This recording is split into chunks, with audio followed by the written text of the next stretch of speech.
क्या आप IAS की तैयारी कर रहे हैं और कोचिंग इंस्टीट्यूट्स को 2.5 लाख तक की फीस नहीं पे करना चाहते? अगर हाँ, तो 22,500 रुपए में घर बैठ के StudyIQ के पेनड्राइव कोर्स के साथ आप IAS की तैयारी कर सकते हैं।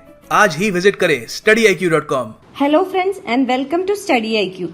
In this lecture, we will discuss about the concerns on Maternity Benefit Amendment Act 2017. This act came into force on 27th March 2017 with the presidential assent. So this was introduced in the Rajya Sabha and the bill got passed in the Rajya Sabha. Again, it was passed to the Lok Sabha.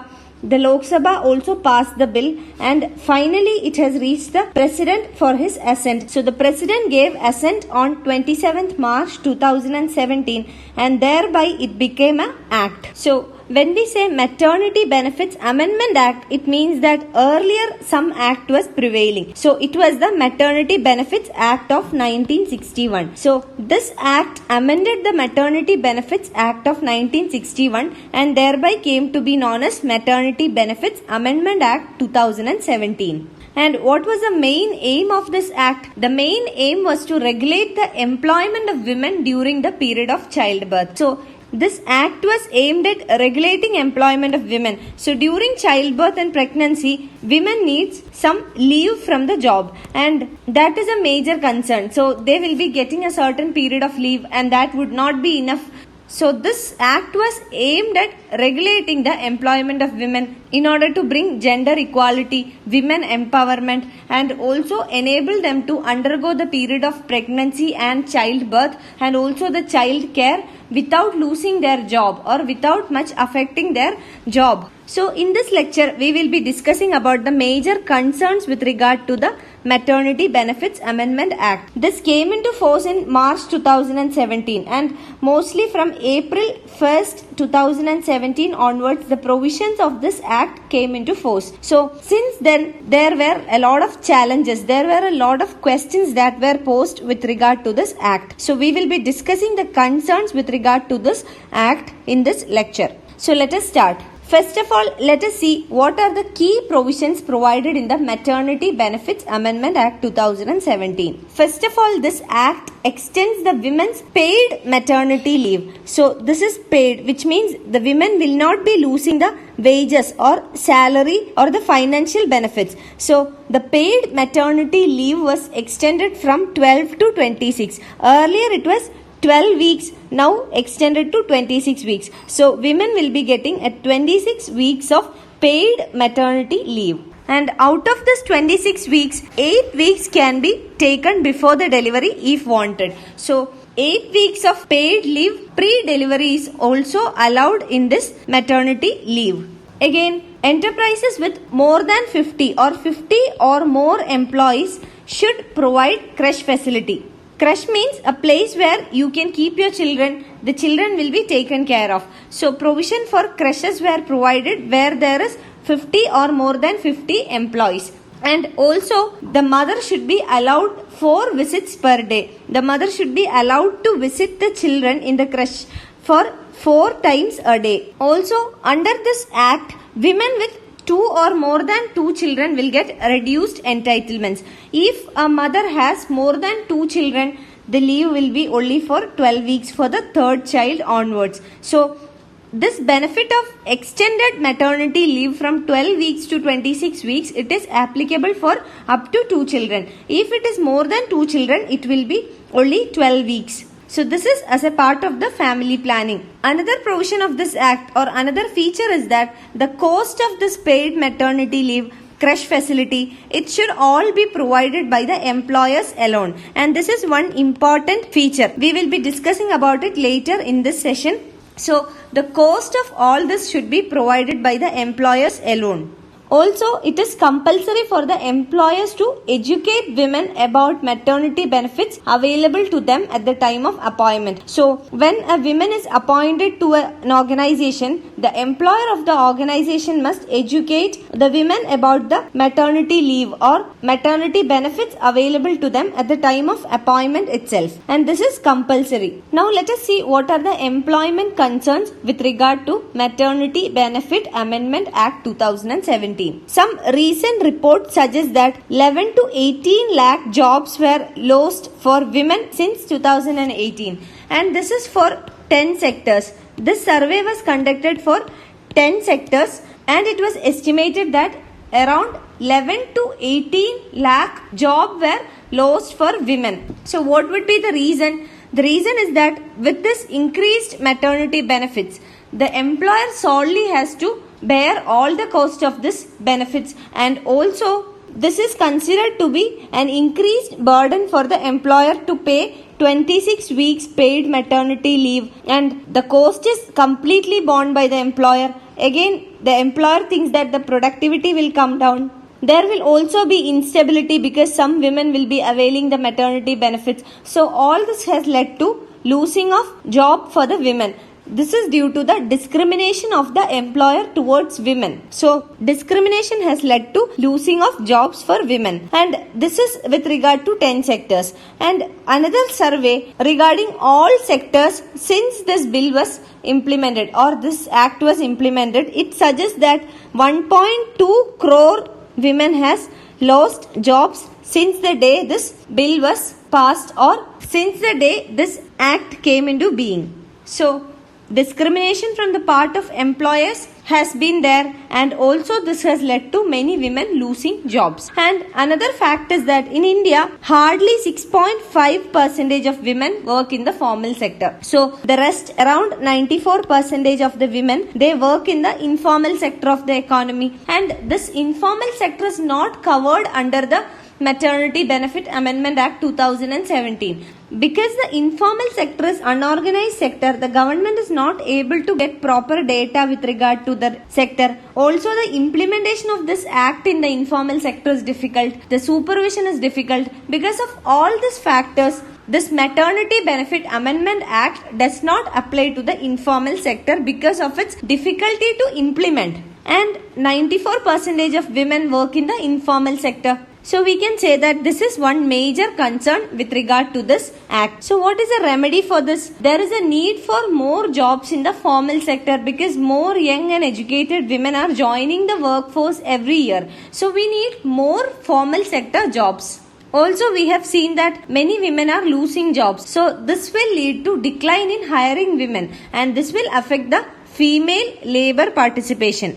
Now coming to the concerns with maternity leave. First of all, the cost. High cost of maternity benefits, that is driving the companies to discriminate. We have already seen that due to higher benefits provided to the mothers or women, this has led to discrimination of women at the time of appointment. So if an employer appoints more women, it means that they will have to provide the maternity benefits at some point of time, and this will have to be borne completely by the employer. So the cost is borne by the employer. So this is an additional burden for the employer. So there is high chances of discrimination. And second one is the child care. In India, the child care is treated solely as women's responsibility. We have seen mothers taking care of children, not the fathers. In very rare cases, we have seen fathers also taking care of children or equally contributing to child care. So in India, also the central government employees, they get a 15 days of paternity leave. So for women it is 26 weeks,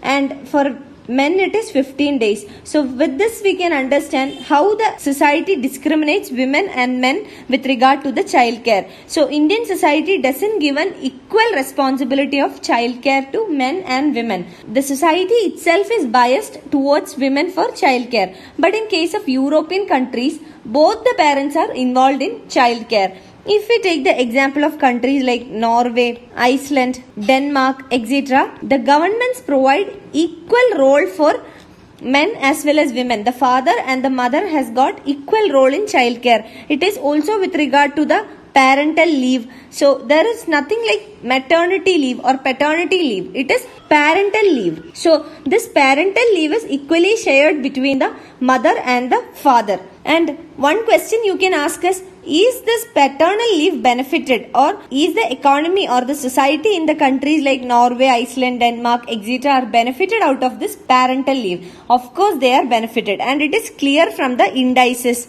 If we take some indices of the World Economic Forum, first one is, let us take Global Gender Gap Index. This is topped by Iceland, and second one is Norway. Third is Finland.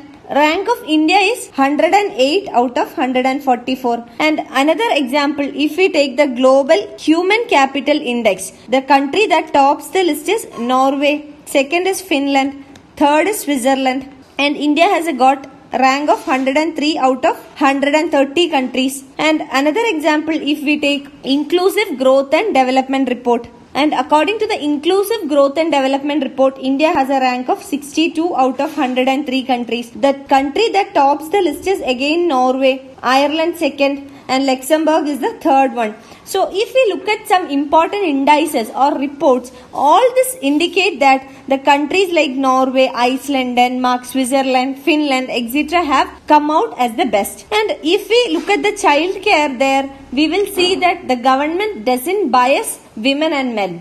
Both mother and father have an equal participation, equal role in child care, and that has of course benefited their economy, their society, their attitude, and also the behavior. We have seen in a module, Sun Meta Preference and Missing Women in India, we have seen that it is basically because of the attitudinal problem or behavioral problem of Indians, that women are biased or discriminated with regard to men.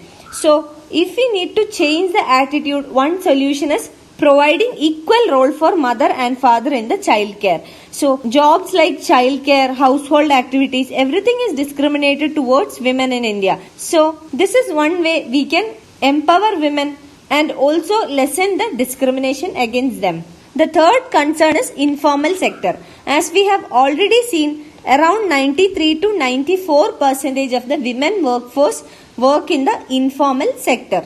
And the 2017 Maternal Benefits Act doesn't apply to them. So this does not apply to them, and therefore it is unclear about women working in the informal sector. Say for example, women working in family farms, doing house-based job, urban self-employed women, or casual workers, contract workers, etc.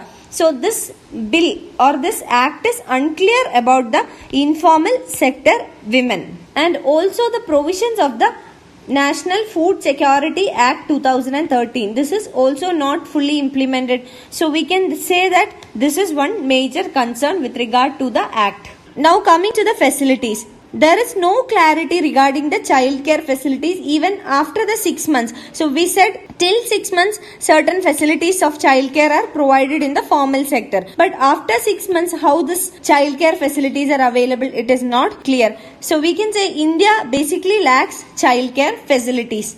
We have integrated child development services.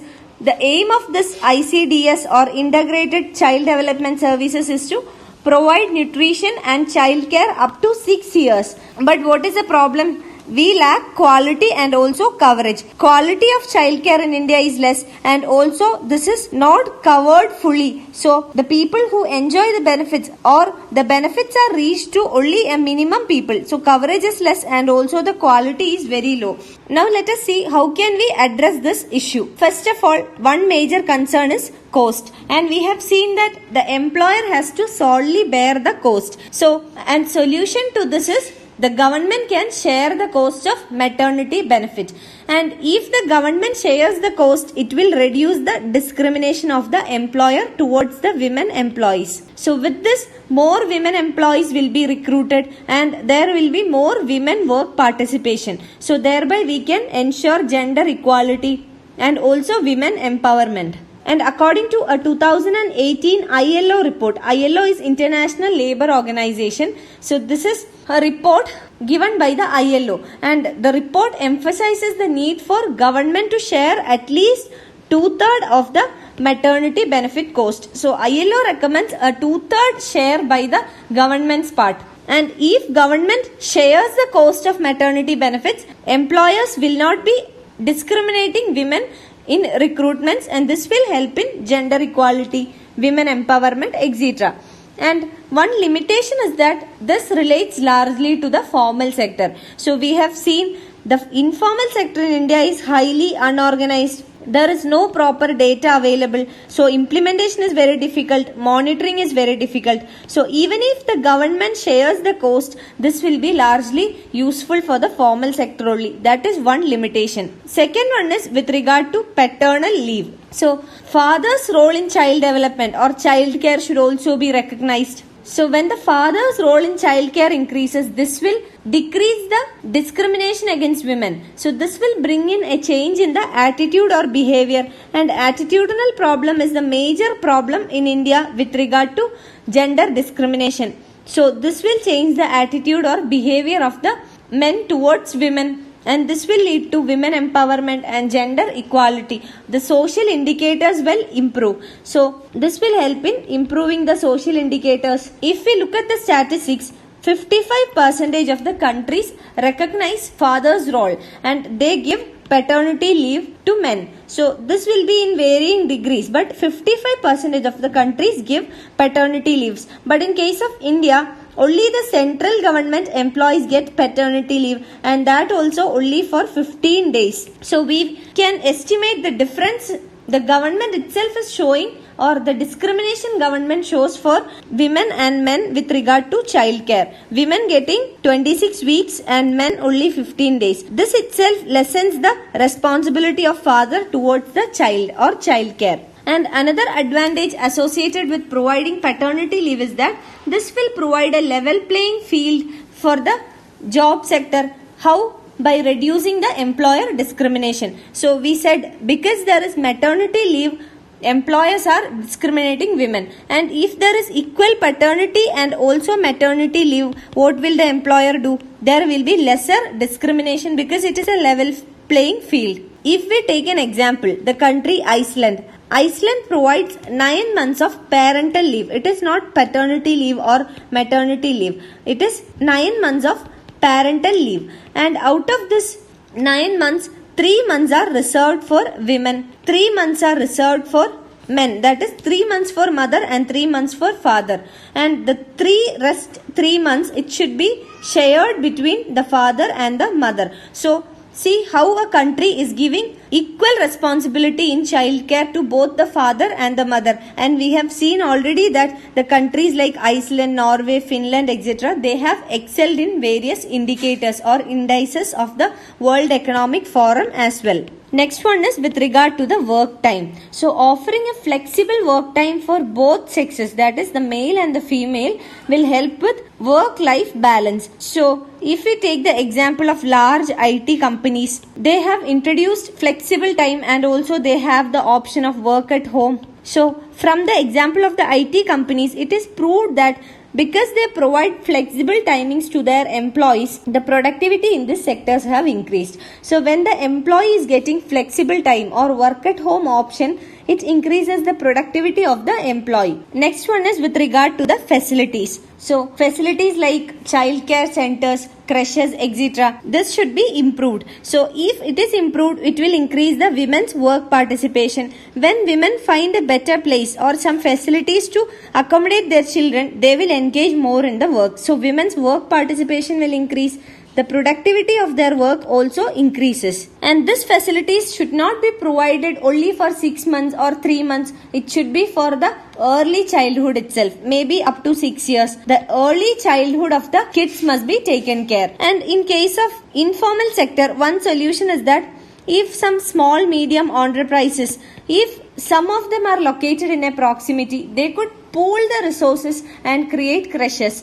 So for a small organization, say for example an organization which has only 10 employees, so it would be very difficult for them to establish a creche or childcare facility. So what they can do is, in the locality there would be such 4 or 5 enterprises. So all of them can pool their resources and build one creche or one childcare center, and these employees working in these organizations, they can bring their children together to that particular creche. So such examples would benefit women across all the sectors, formal and informal. So we said 93% of women workforce are engaged in the informal sector. So Such facilities of pooling, sharing the resources will benefit this 93% of the informal sector employees as well. And also the government should play an important role in creating childcare facilities. Example, Japan.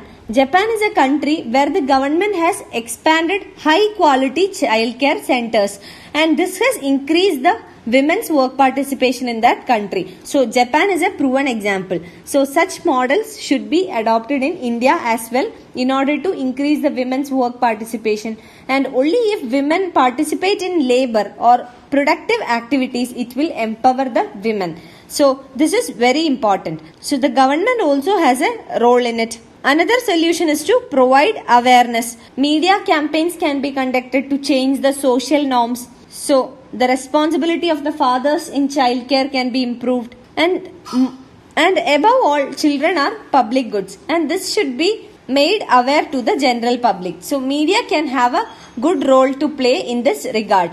The awareness must be created in such a way that childcare or children are the joint social responsibility. It is not solely the responsibility of the mother alone.